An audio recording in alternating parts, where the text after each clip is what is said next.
Hi, I hope this works. I have you in an AirPod, and you know how spotty the mic can be on those, but this is so that I can kind of walk around a little bit and still do this. So I have some stuff to do.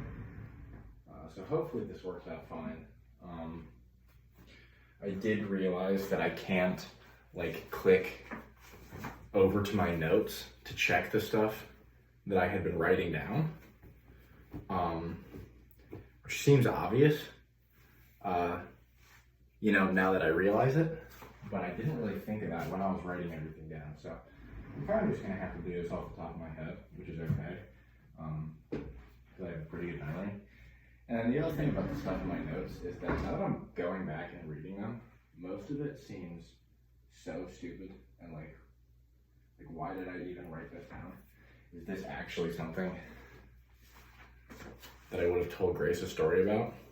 And it's just kind of funny because they're all things that I was thinking, oh, I should call her, And now that I'm going back and looking at them in hindsight, there's nothing interesting about them at all. Like, for example, one of them is a note about how they were playing 21 Pilots at the gym. And I hate 21 Pilots. That's another one of the things that, I always tell you, they try to convince us that these songs are good.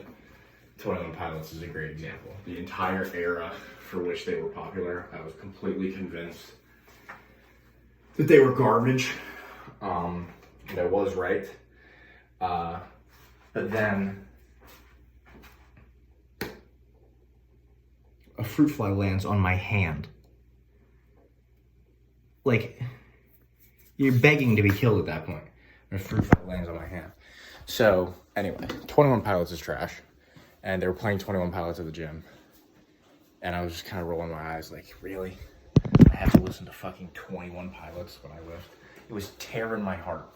Or, I think that's the name of the song. I don't actually know the name of it.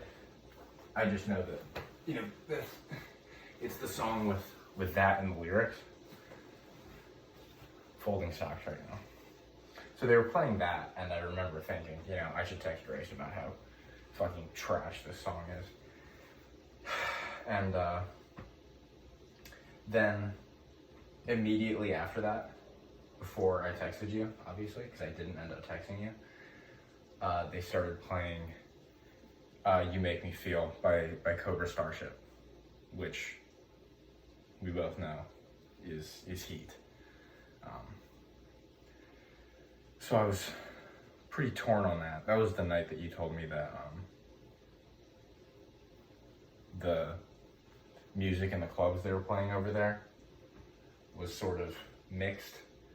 Because I forget what you said, because they were playing one song that was good and that you liked. And then the second one they played you said was British rap. And then I responded and said the music at the gym is spotty too. So I forget which song you said they were playing that was good. I'm sure if I think about it for a little bit longer, it will come to me. But yeah, that's why I wrote that down. And now that I'm saying this, I realize that I actually have more to say about these topics than I thought I do, because I just spent, 3 minutes talking about how 21 Pilots is trash.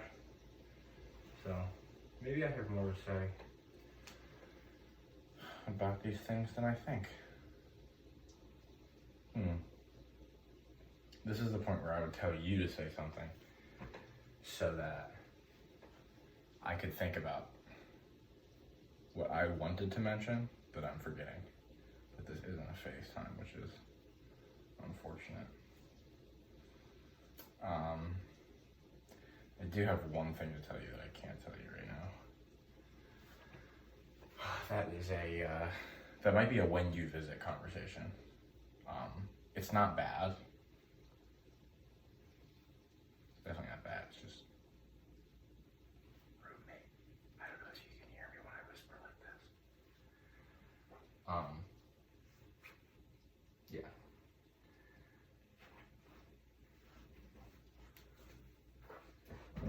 I did laundry today. And I think I'm gonna get a haircut tomorrow. You Snapchatted me today and said, haircut, question mark? And the answer is no. So weird that you thought I did get one. It's still pretty long, obviously. Oh, I wanted to tell you about the spam call. So, right after our, that text you sent me when I was in the car, I obviously was driving, so I had Siri read it out to me, and the way it came off there was not good. So I was about to text you back, very upset. Thank goodness I clarified. But before I had sent you something back, right? I get cut off by this truck, and I'm in the rightmost lane because I'm about to turn right. And I'm waiting, I'm just driving down that road. I don't need to worry about anybody. There's not a merge lane on my right. There's nobody coming over in front of me on my left. So I just need to drive straight until I hit my turn, right? As I'm driving, this dude flies up in the turn lane right next to me, right? And then just cuts right in front of me because he decides that he's not going right. And he does it last second, like right as the right turn only lane was ending, cuts right in front of me. I also realized that this is probably going to be mirrored when you watch it because I'm doing this on the iPhone camera, so it's probably going to flip it. So if this is my right and that's my left, it doesn't make that much of a difference, but in a traffic story, it might. So that happened. I was very frustrated with that. I drove like this for 5 minutes. 5 minutes is an exaggeration, but he cut me off and I gave him a honk, and then I just drove like this, for the entire time that he was in front of me, just in case he happened to turn around. But of course, it didn't take him too long to weave out in between traffic and try to kill 6 other people on his way out. What else happened today? Oh, yeah. So while this happens, I am still talking to Siri, trying to draft a response to you. And Siri's not really picking up what I'm saying. And obviously, I was frustrated with the weather and how I should have been home 45 minutes ago and then went the wrong direction and blah, blah, blah. So I'm in the middle of doing this voice to text thing for you. And I get a phone call and it says, it doesn't have the number. Normally I just don't pick up. If it's like if I'm worried that it's a spam thing. And, sorry, I think I'm out of hangers. Oop, there we go. Found one.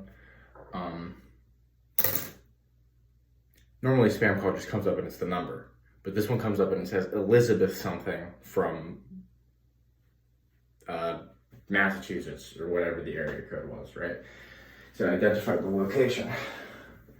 And then,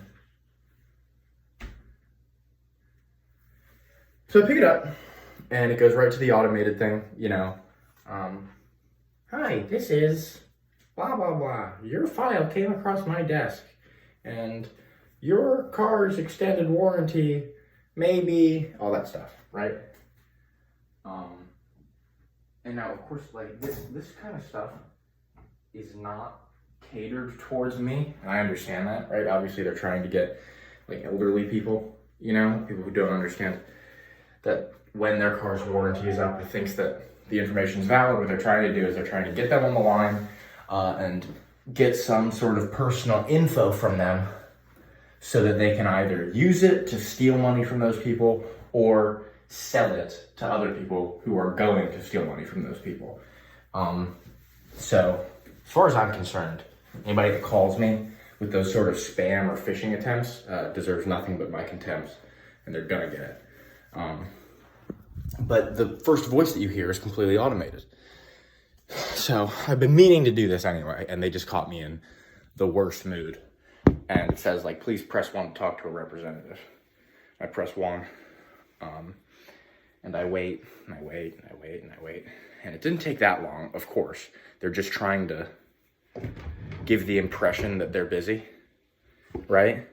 But they don't want to wait long enough that someone might actually hang up, because there's no repercussions for them hanging up. Like, you know, like an actual insurance company doesn't need to worry about people hanging up on them, because then they're going to miss a deadline or a payment or something, and the insurance company is going to make more money. You know, these people have to worry, because if you hang up, you're free. So I get on the phone with this woman. Hello, thank you for blah, blah, blah, blah, blah, blah, blah, blah, you know? And I told you already, I didn't swear at her. I didn't get aggressive, right? But I just said, like, how many people do you guys have to, or how many times do you people have to call me to get the hint that I'm not buying this, right?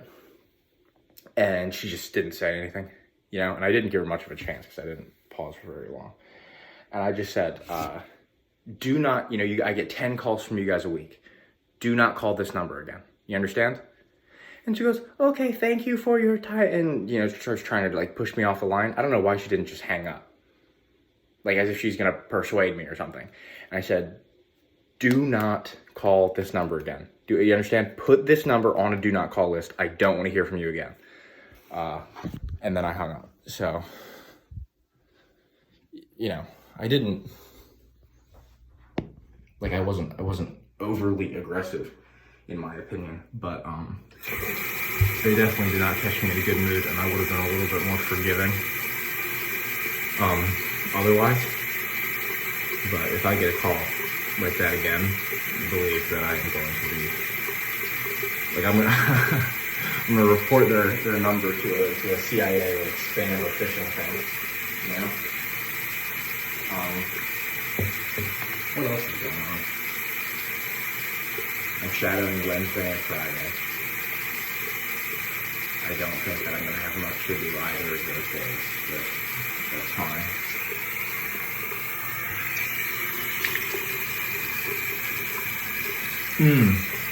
I told you that I started watching Ozark. And this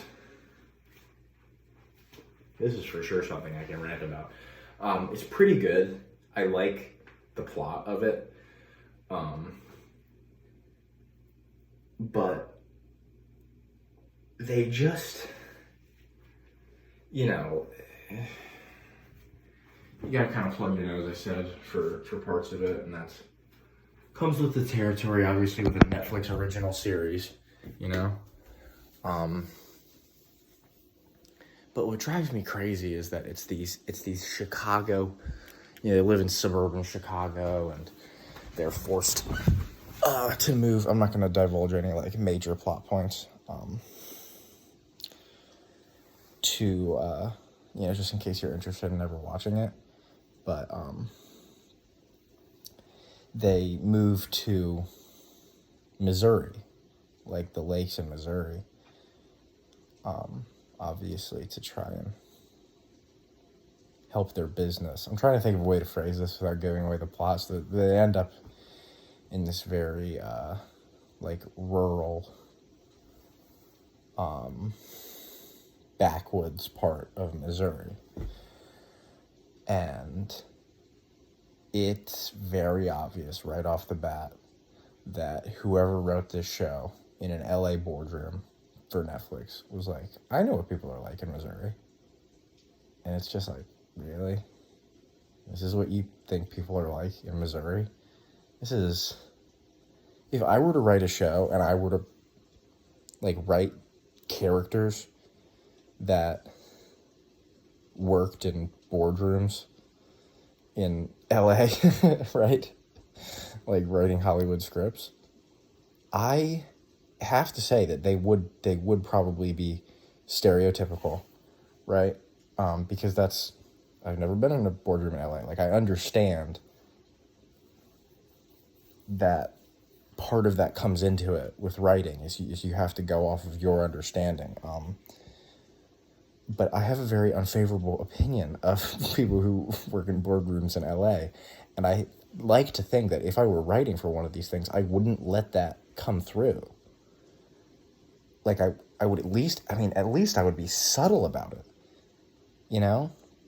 The way they write these characters is just, I'll give you an example. There's one, like, 85-year-old, old dude who is in Missouri and lives there, right? And he's got he's got all the, like, wooden furniture in his house and a gun safe and all this stuff, right? And then at some point, the wife says to him, like, before we moved down here, I used to work on campaigns. I actually ran Obama's 2 state Senate campaigns, right?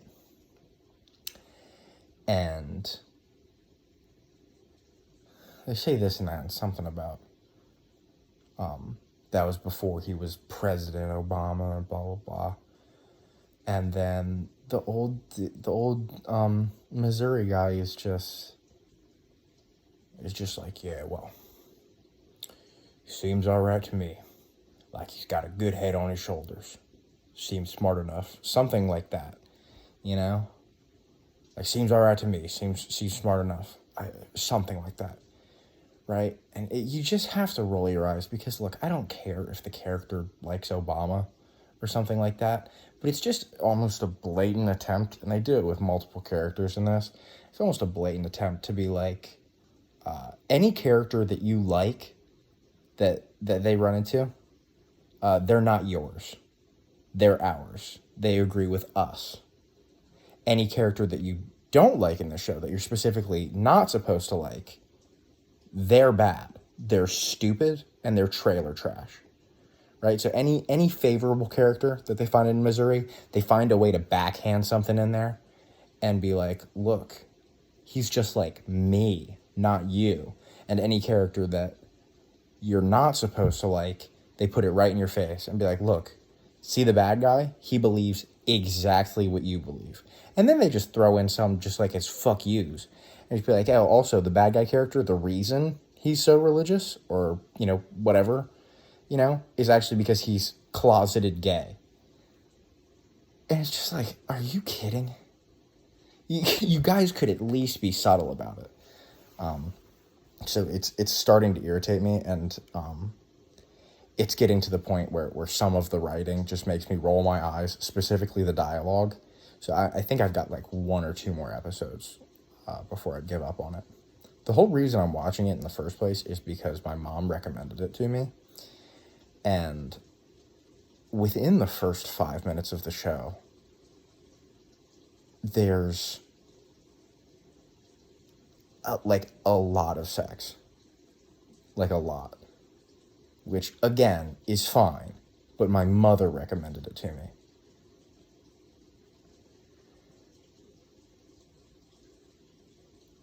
So I just don't like that very much. What else is going on? I watched Better Call Saul today. It was insane. Possibly the wildest single episode of television that I've ever seen. Right? Like, Game of Thrones had a couple of things like that, but soon enough in Game of Thrones, the shocks became less shocking because you understand that they were willing to do shocking things in the plot. This guy, he's been around for 6 seasons, but he could die. He probably will die, because that's kind of just the reputation that Game of Thrones had, And Better Call Saul did something this week that was just, jaw hit the floor. Didn't see it coming. They actually did something like that with episode 3 of this season too. Very good. It's easily the best show on television. So I'm very much enjoying it. And that was the mid-season finale. So the next new episode doesn't come out for 2 weeks. So, yeah. 3 weeks. 3 weeks. So it's 3 weeks from today, but it's 2 Mondays without Better Call Saul. So that's where I'm misconstruing it. So who knows? Maybe I'll be able to watch the next episode in Alaska with my mother, who's also watching the show as it goes. She's a big Breaking Bad fan. as well.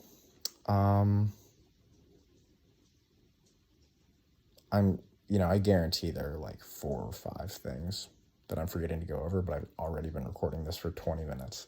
So, I guess I'll wrap it up, and I'll probably record one tomorrow if obviously the sound works on this and you receive it just fine. Who knows, it might be too much data for your phone to download. Might have to do it in smaller chunks. So I guess this is a trial run. Let me know how it goes. Love you.